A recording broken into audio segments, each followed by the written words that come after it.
تو اما جی نے بڑے سیانی سی اما بھی اما جی نے کہا پترا گل تینوں سمجھ نہیں آتی وکیل میں کرا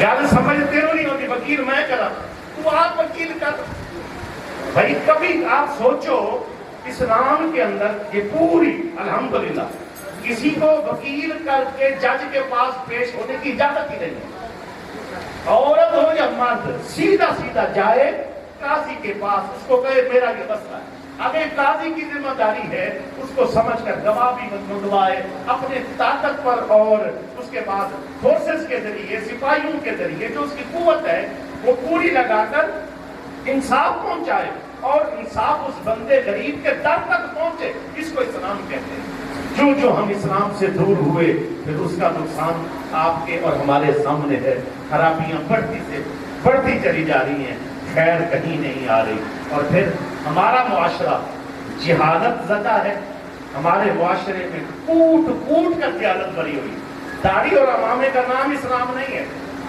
یہ سنت ہے لیکن صرف اسی چیز کو لے کر جس کی داڑھی ہے وہ مولانا ہے جس کی جناب والا دستار ہے وہ مولانا ہے اس کو مصلے پر کھڑا کرتے صرف ختم اس کو آتا ہے وہی مولانا ہے اس کو پوچھو بھئی تو نے دین کا کام کتنا کیا ہے حضور صلی اللہ علیہ وسلم جن کے پاس شعبہ ہوتا دین کا آپ ان کی ڈیوٹی لگاتے کہ آپ دائیں بائیں سکھائیں اگر کہیں معاشرے میں کمی ہوتی تو آپ صلی اللہ علیہ وسلم فرماتے بلا کر عشری قبیلہ ہے سرکار نے بلایا آپ نے فرمایا میں نے دیکھا ہے کہ تمہارے جو ہمسائے ہیں وہاں دین اتنا نہیں ہے اسلام کی اتنی طلب اور ان کے اندر سنت شریعت کی پابندی کم ہے تم لوگ عالم فاضل ہو تم نے ان کو دین کتنا سکھایا وَلَا يُعَلِّمُونَهُمْ تم نے ان کو کیا سکھایا تم نے سکھایا کچھ نہیں بِالْعُقُوبَةِ تاری دنیا میں اس دنیا میں تمہیں سزا دوں گا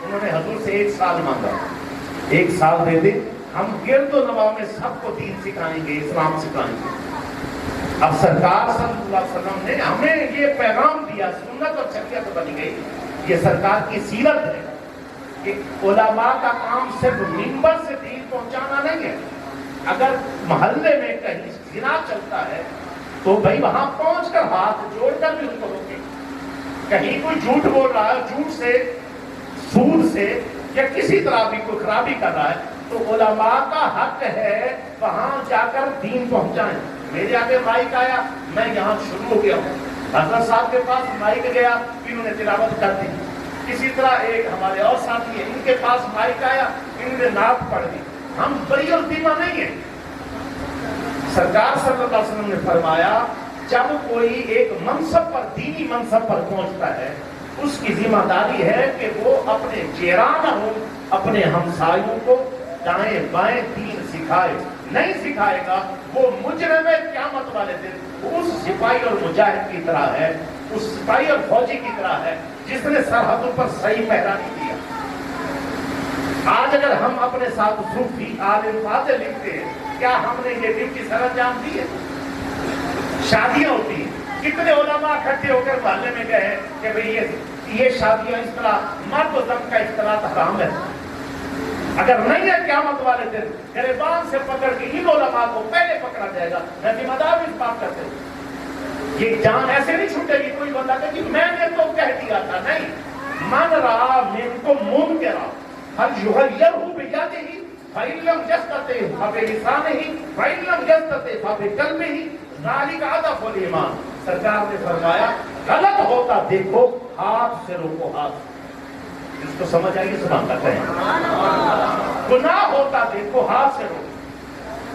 اگر نہیں روک سکتے قوت بناؤ کیسے قوت بنے گی ایک آپس میں ہم مزاج لوگ بھی لوگ کسی کے پاس جا کر ان کو ہاتھ سے روکنے والے بنے گناہ ہو رہا ہے نہیں روک سکتے زبان سے ضرور کہیں زبان سے حق بات ضرور کہیں آج تو ڈھول بجتا ہوتا ہے مولانا نکاح پڑھانے ہوتا ہے چپ کر کے گیٹ پڑھ کے بیٹھا ہوتا ہے اور میں گارنٹی سے کہتا ہوں آج مووی بھی بنتی ہے اور بنتیاں رہتی ہیں میری کسی جگہ پر آپ ڈھول بج رہا ہو اور میری مووی دکھا دیں جہاں میں جاؤں گا کہ شادی پر وہاں نہ عورت بیٹھے گی اور نہ ہی وہاں ڈھول بجے گا اگر ہمیں بلانا ہے تو اس طرز پر ہم آئیں گے نہیں ورنہ جاؤ ہم نے اس کو لیا اور اس کے بعد زندگی گزار کے بیٹھتے ہیں. 25 سے 30 سال ہماری زندگی تبلیغی زندگی ہے، اللہ کے راستے پر سمجھانے سکھانے میں. دائیں بائیں میرے گرد و نواز جتنے بھی گھر ہیں وہاں کسی کی جرات نہیں ہے شادی کے اوپر ڈھول بجائے.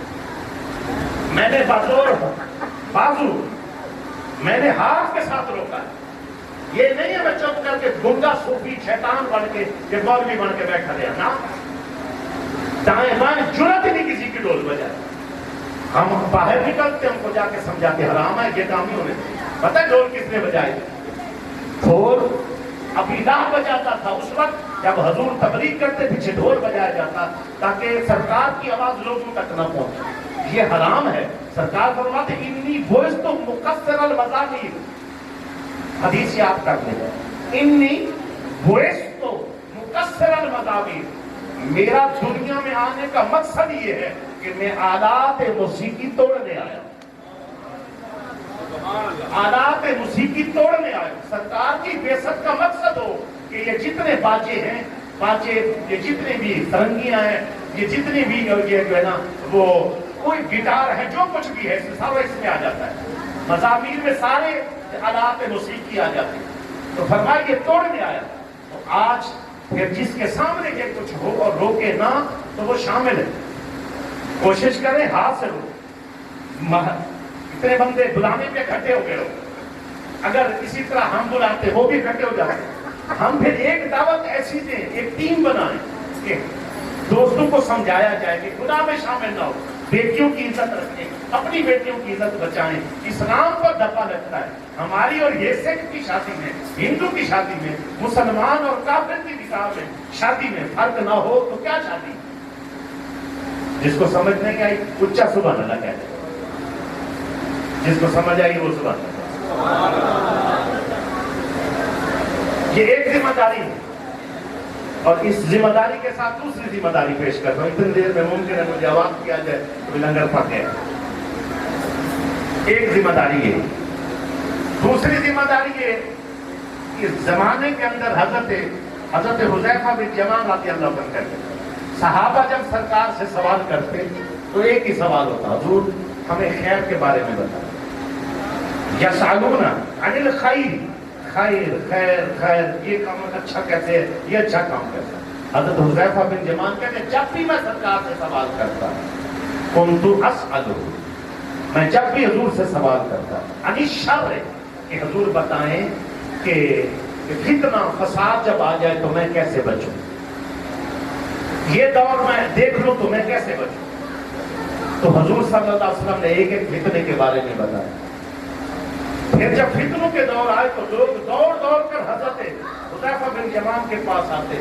آج فتنہ ہے، یہ نیا فتنہ اٹھ رہا ہے، تو بتائیں حضور نے بچنے کا راستہ کیا بتایا، بتائیں سرکار نے کیسے کہا بچنا ہے. مسیلمہ کذاب اٹھا، اس کے مقابلے میں صحابہ کو جناب والا حضرت حذیفہ بن یمان نے بتایا یہ جناب والا ختم نبوت کا منکر ہے، اس کا مقابلہ کرنا ہے، یہ فتنہ ہے. ایک ایک فتنے کے بارے میں بتایا. پھر سنیے حضرت حذیفہ بن یمان کہتے ہیں میں نے سرکار سے کہا جب امت بٹنے لگے گی اور ہر بندہ کہے گا کہ میں حق پہ ہوں، میں حق پہ ہوں، میں حق پہ ہوں، حضور پھر بتائیے کہ میں کس کے ساتھ کھڑا ہوں، حق والے کون ہوں گے فتنوں کے دور میں. حدیث سے بتاؤں کہ آج فتنے کا دور ہے کہ نہیں. ہر طرف جو ہے نا سنت شریعت اسلام کی دھجیاں اڑا دی گئی. جس سے پوچھو کوئی کہتا میں جنود والا ہوں، کس سے پوچھو کوئی کہتا ہے میں فلاں والا ہوں، کس سے پوچھو کوئی کہتا ہے میں فلاں والا ہوں. اب کون سا ایسا عمل ہے کہ حضور نے بتایا جو وہ عمل کرے وہ جماعت حق پہ ہوگی اس کے ساتھ جڑ جانا. اب میں حدیث سے پیش کر لیتا ہوں. حضور صلی اللہ علیہ وسلم سے حضرت حذیفہ بن یمان نے کہا امت جب بٹ رہی ہوگی میں کس کے ساتھ کھڑا ہوں. کہا حذیفہ بن یمان جو امت، جو لوگ، جو جماعت جہاد پر قائم رہے، جہاد کرنے والی بنے، تو اس کے ساتھ جڑا رہنا، اس کے ساتھ ہی اپنا وقت گزارنا، وہ حق والی جماعت ہو. آج آپ کے سامنے ہے، کوئی کہتا ہے ہم حق والے، کوئی کہتا ہے ہم حق والے. ہمارے ساتھ حق ہے. ختم نبوت پہ حملہ ہوا، اٹھے نہیں. تو اٹھے کون؟ تحریک لبیک والے. جہاد کیا میدان عمل میں. جس وقت جناب والا سرکار کے خاکے بنائے گئے کون تھا؟ یہی لوگ تھے جہاد کرنے والے. تحریک لبیک آئی میدان میں اور اس کے بعد ان کو مارا گیا، پیٹا گیا، تکلیفیں پہنچائیں گے، دھرنے پہ دھرنا دے رہے. لوگوں کو علم ہی نہیں تھا تو یہ جہاد کیا. یہ جہاد والی جماعت جہاد پر قائم امیر المجاہدین رحمت اللہ تعالیٰ علیہ نے لگایا. آج اگر کوئی بندہ کہے آپ لوگ سخت مزاج ہیں، سخت لوگ ہیں، آپ لوگوں کے مزاج بڑے سخت ہیں، تو میں اس سے سوال کروں گا. حضور نے بتایا ہے صلی اللہ علیہ وسلم جس وقت میری شریعت لٹنے لگے، اسلام پہ حملہ ہو جائے، تو جو جہاد ان کے مقابلے میں کرے گا وہی حق پر ہوگا، وہی فتنوں کا مقابلہ کرنے والا ہوگا. الحمدللہ تحریک لبیک ڈٹ کر مقابلہ کر رہی ہے ہر اس فتنے کا جو اسلام کے طرف دوڑتا ہوا آ رہا ہے. جب سرکار صلی اللہ علیہ وسلم پر حملہ آور ہے کوئی تو یہ جہاد اور جہاد والا جو پہلو ہے یہ بگڑنے نہ دینا. اور حضور نے قرآن پاک کے اندر آ رہا ہے وَجَاهِدُوا فِي اللَّهِ حَقَّ جِهَادِهِ. جہاد ایسے کرو کہ جہاد کا حق ادا ہو جائے. اللہ ہمیں سمجھ کی توفیق عطا فرمائے. ایک پہلو سمجھانا ہے، دوسرا پہلو فتنوں سے بچنا ہے. فتنوں سے بچنے کے لیے جہاد والی جماعت کے ساتھ ہونا. اور تیسرا پہلو میں نے جو آخر پر پیش کیا سادگی اپنانی ہے. کیا اپنانی ہے؟ کوئی بھی غریب ہے، مسکین ہے، اس کو آپ کو بات سناتا ہے سنو. وہ آپ اس کی مدد کر سکتے ہیں، ضرور مدد کریں. آپ اس کی تکلیف دور کر سکتے ہیں، ضرور دور کریں. انشاءاللہ آپ اس کی تکلیف دور کریں گے، اللہ آپ کی تکلیفیں دور کریں. آپ اس کے کام آئیں گے، اللہ آپ کے کام آئے گا. حضرت صدیق اکبر سے کسی نے پوچھا تھا آپ اتنے کام کیسے کر دیتے ہیں؟ خلیفہ بھی ہیں اور اس کے بعد اتنے کام آپ سارے کیسے سر انجام دے دیتے؟ آپ نے فرمایا ہم اللہ کی مخلوق کے جو معاملات ہیں ہم ان میں بڑھ چڑھ کر جناب حصہ لیتے ہیں اور جو ہمارے کام ہیں وہ اللہ پورے کر رہا ہے. من کانا فی عون اخیہ کان اللہ فی عونہ. جو اللہ کے بندوں کے کام آئے گا اللہ پھر اس کے کام آئے گا. اللہ ہمیں سمجھ کی توفیق عطا فرمائے. تو کہا تھا نا کہ ختم نبوت پر پہرا دیتے ہوئے اگر بڑے سے بڑا یعنی کوئی قربانی دینی پڑے تو دریغ نہیں کرنی چاہیے. یہ نوجوان ان کو ہم دیکھتے رہتے ہیں الحمدللہ یہ بھی ختم نبوت پر پہرا ہے. فتنوں کے دور کے اندر جہاں داڑیاں نہیں بچی، جہاں امامے نہیں بچے، جہاں سنت شریعت کو پامال کر دیا، اس وقت نماز والے، دین والے، اولیاء اللہ کے ساتھ نسبت پکڑ کر ہمارے بزرگوں نے ہمیں الحمدللہ. میں گجرانوالا سے یہ آپ کے یہ علاقہ سے نا منڈی فیض آباد دوستوں بھائی تسی کنارے بھائی لگتے ہو یا میں بھائی لگتا ہوں؟ آپ رشتہ دار ہیں نا، آپ بتائیں آپ اس کے بھائی لگتے ہیں، کزن لگتے ہیں یا میں لگتا ہوں؟ یہ میرا رشتہ دار لگتا ہے یا آپ کا لگتا ہے؟ یہ ہے مرشد کی وہ نگاہ مبارک اور اللہ کے ساتھ بیٹھنا. یہ ہے برکت. آج لوگ وقت نہیں دیتے. ٹائم ہے خدا ٹائم مل گیا. اب ایک سوال ہے کہ حضرت عثمان غنی رضی اللہ تعالیٰ عنہ کو شہید کرنے والے کافر کلمہ پڑھ، امام حسین کو شہید کرنے والے کافر کلمہ پڑھ، پھر وہ حضرت امام حسین کے مقابلے میں اور حضرت عثمان غنی کے مقابلے میں کیسے آ گئے؟ ان کو حضور کا خون نظر نہیں آیا. جہاں حضرت عثمان غنی داماد ہیں ان کو یہ نظر نہیں آیا، ان کو یہ رشتے نظر نہیں آ رہے. حضرت عثمان غنی جو لوگ ہیں اتنی قربانیاں دی اور اتنی قربانیاں دی، 300 اونٹ دے دیے. حضرت عثمان غنی نے 1,000 درہم سرکار کے قدموں میں رکھ دیا جب پانی پینے کو نہیں تھا. مسلمان پانی کی بوند بوند پر ترستے تھے اس وقت، اور سرکار دو عالم علیہ السلام نے وہ درہم دینار ہاتھ میں لیے، ادھر ڈالتے ہیں ادھر ڈالتے ہیں. ارشاد فرما رہے ہیں ما ضر عثمان ما عمل بعد اليوم.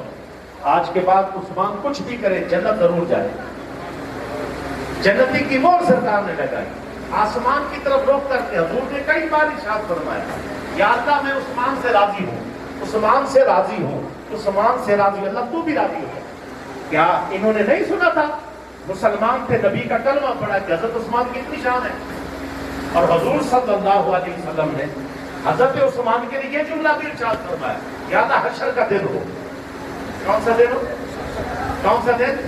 حشر کا دن ہو, جب تمام انبیاء آپ کے کٹہرے میں کھڑے ہوں. یا اللہ اس وقت جب آپ سب کو کھڑا کریں اور بغیر حساب و کتاب انبیاء جائیں گے, بہت سارے لوگ بغیر حساب و کتاب, لیکن کھڑا اللہ ہر بندے کو کرے. کھڑا ہر بندہ ہوگا چل کے میدان میں, کوئی بیٹھنے کی اجازت, کھڑا ہر بندہ ہو.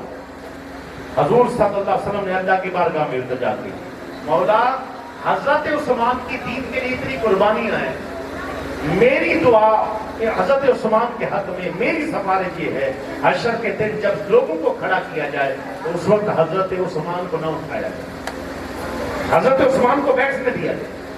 تو اللہ رب العزت نے فرمایا آپ کی دعا, آپ کی سفارش حضرت عثمان کے حق میں ہم نے قبول کر. اب حشر کا دن ہوگا, انبیاء کو بھی اللہ کھڑا کریں گے, لیکن حضرت عثمان بیٹھے رہیں گے. یہ حضور کی سفارش ہے, دعا ہے حضرت عثمان کے لیے. یہ ساری چیزیں ان لوگوں کو پتا تھی جو حضرت عثمان غنی کو مدینہ پاک میں شہید کرنے آئے, جن نے حصار باندھا ہوا تھا. اہل علم نے ایک بات لکھی ہے, اسی پر توجہ دلوا رہا ہوں. یہ ایک تھوڑا سا گراؤنڈ بنایا, فرمایا وجہ یہ بنی ہے کہ پہلے جب فتنہ اٹھتا ہے, فتنے کو پروان چڑھانے والے لوگ ایک کام ان کا ضرور ہوتا ہے. وہ کیا؟ وہ لوگوں کو بے ادب کرتے ہیں. کیا کرتے ہیں؟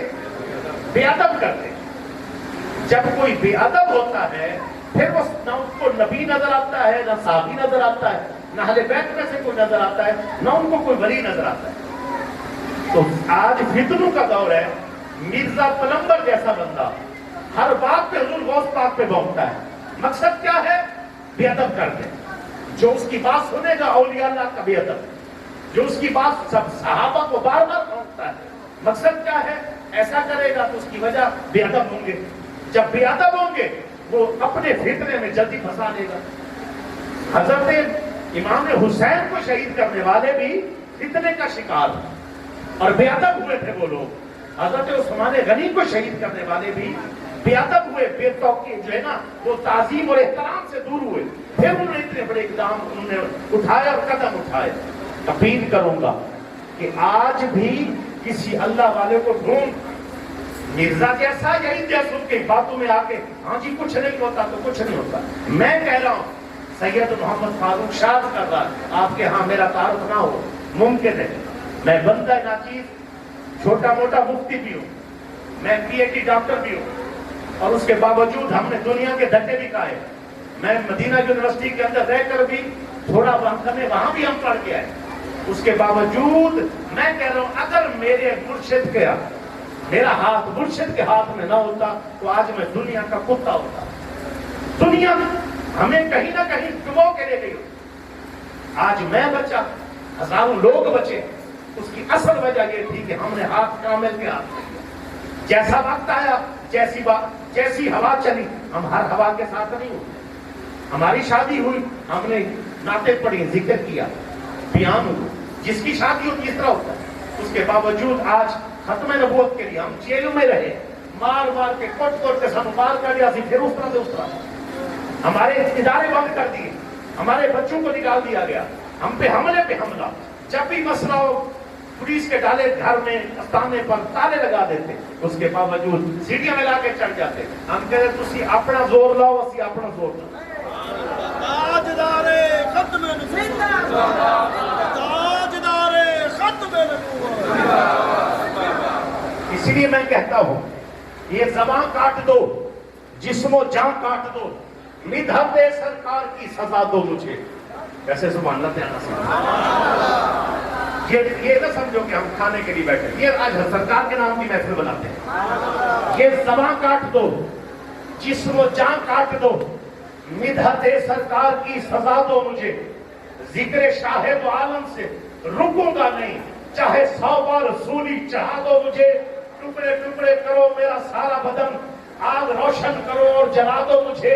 1-2 روز نہیں, روز محشر تک جس طرف جس جگہ یہ ہوا جائے گی نبی کے دیوانے کا وعدہ رہا، تاجدار ختم نبوت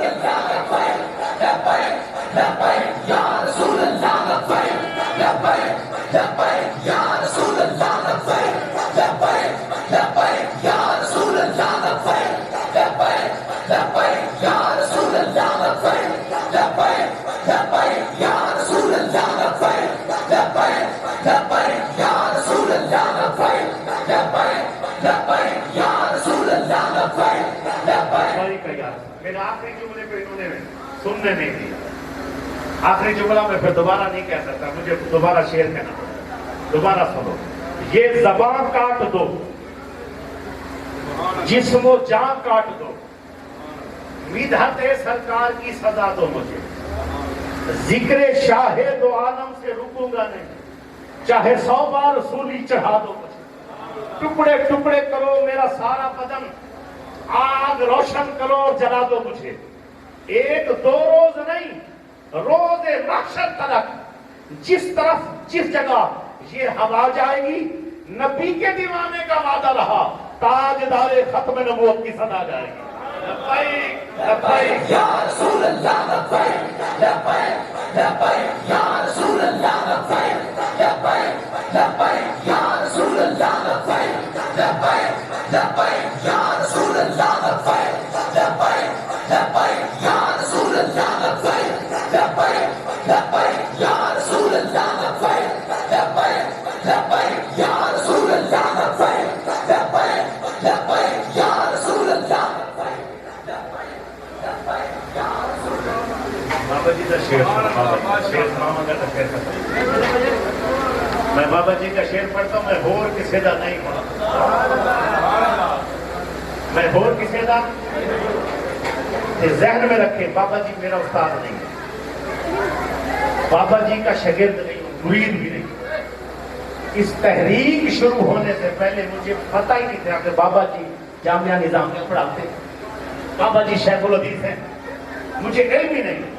لیکن جب ختم نبوت میں بابا جی نے پہلا دیا اور میں گھر بیٹھا تھا، اس وقت صحیح بات مجھے علم نہیں ہے، جب دیکھا بابا جی اور بابا جی کے ساتھیوں کو مار رہے ہیں، پتھر مار رہے ہیں، سیل چلا رہے ہیں فیض آباد کے اندر، تو میں نے موبائل پر دیکھا اور اپنے ضمیر کے اندر ایسے جانتا، اندر اللہ کی عزت کی قسم ایسے جانتا، میں نے کہا فروخ شاہ حشر کا دن ہو اور اللہ تجھ سے سوال کرے، تینوں گڈیاں، تینوں عزتاں، تینوں ادارے دین دی وجہ تو ملے، دین دی وجہ تو ملے، سارا کچھ اسلام کی وجہ سے ملا۔ جب اسلام پر وقت آیا تو جان بچاتا رہا، میں چھال مار کے بابا جی کے نال پہنچ گیا۔ جب ادھر پہنچا تو میں نے یہی شعر پڑھا، یہی شعر جو آپ کو سنا رہا ہوں، فیض آباد ریکارڈ ہے میرا شعر۔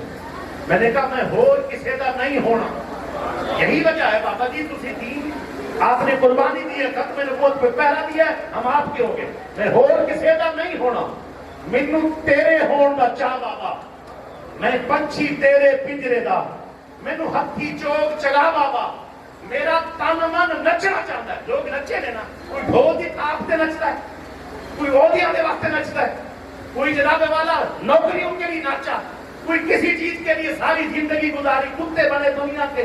میں نے کہا میرا تن من نچنا چاہتا ہے، اسی بھی چاہتے بجنے چاہیے، کس چیز میں؟ میرا تن من نچنا چاہتا ہے، کی کرے ہو بابا جی؟ لبیک دا ناچ نچا بابا،